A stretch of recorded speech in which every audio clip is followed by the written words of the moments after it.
Sur les bords de la Méditerranée, il y a Montpellier. Plus au sud et plus à l'est, il y a Tel Aviv. L'excellent festival Montpellier Danse, qui se tient jusqu'au 7 juillet, crée un pont avec cette ville d'Israël en invitant ses chorégraphes. Tel Aviv, nouvelle capitale de la danse? La réponse est oui. Sur place, on a rencontré 3 compagnies qui racontent un pays.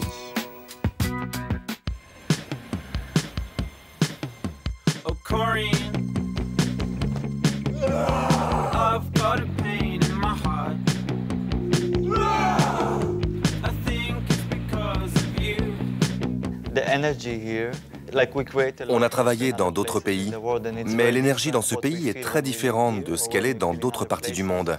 Ça crée une dynamique différente, surtout à Tel Aviv. On ne ressent pas le poids de centaines d'années d'histoire. Ici, tout est encore en création, d'une certaine manière.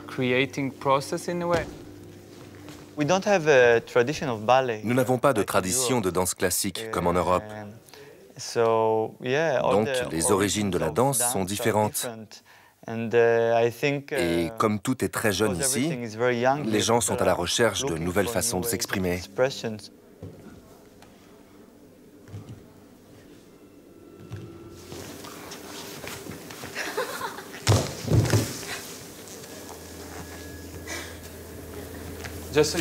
Il faut accentuer le moment de silence après ton étreinte avec Yossi. C'est un moment comme suspendu. Yossi Berg et Odette Graff travaillent ensemble depuis 2005 et se produisent dans le monde entier. 6 de leurs spectacles sont actuellement en tournée, dont Animal Lost, créé en 2010. Un bestiaire étrange où l'on se déhanche sans vergogne.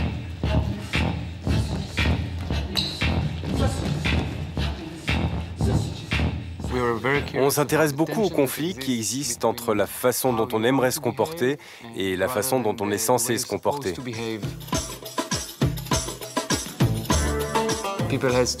Les gens doivent contenir leurs besoins, leurs désirs, qu'ils soient sexuels ou autres. Et nous l'avons traduit par une sorte d'animalité que l'on devrait retenir à l'intérieur.